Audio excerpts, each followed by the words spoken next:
Okay, so the first part to draft this in clothes, we need to make sure we have the right measurements. The book does have this measurement chart. If you've been following along with size 16 or whatever, you can just use those, but you do have to get your own armhole measurements, so you'll have to get some measuring tape and record the distance from the front and back armhole, or actually in Clo, you don't have to do that at all.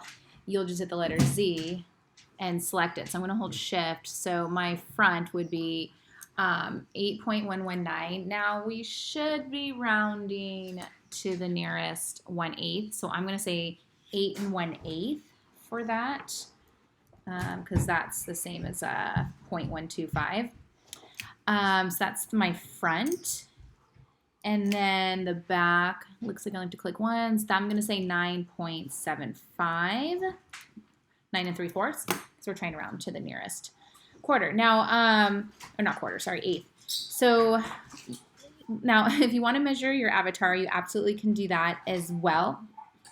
I think the trickiest part is measuring the cap, because I think the book just has such a long cap than what most people end up measuring.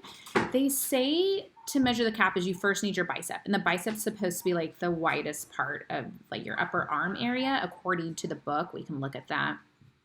Over here it says on the first page. Widest part of the sleeve, which divides the cap from the lower sleeve, and the cap height is distance from the bicep to the top of the grain line. So anyways, what I did here on the avatar, I just went ahead and I said show my tape, show my measurements, and they already had a measurement which looks like it's at the bicep to me. It goes all the way around her arm, and it doesn't look like it gets any bigger anywhere else. So I think I should just use that for the measurement. So to look at that, there's some tools here. Let's see if I can find the right one. Here we go. I mean, this one just is, it has that little white arrow, so it's like an edit thing. So I'm going to click that. I'm just going to select it one time, and it says it's 11.75, really, if you round it. So 11 3/4, I'm going to write down for her bicep. So I'm going to not use what's in the book. I'm going to use just her bicep. And then now if I do my cap height, I can get that measuring tape right here. And I guess I just click right here. Is there? Click one time. Oh, you know what? Maybe I got the wrong tool. Let me try it again. You click. Yeah. Okay. Clicking once.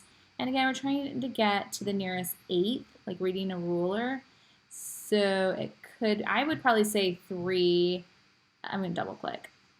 I'd probably say 3 3/4, 3.75. That's what I'm going to use for this. And again, you guys, we're just starting to draft it. And at the end, we're going to have to true everything up. We're adding easing. So it's fine to round to the nearest 1/8. That's what people do in the industry. Okay, next is just the length of the sleeve. So I think I want to measure from that same point. Click one time. And then come straight down to where her wrist is and do double click. Click, click. 20 inches. Okay, cool. So I'm writing that down. Okay, so those are the measurements I'll be using. Again, I use the measuring tape to measure her, and then I took the bicep measurement, and yeah, you're welcome to either use the measurements in the book or take your own as well. But I just wanted to share how to do that in Clo.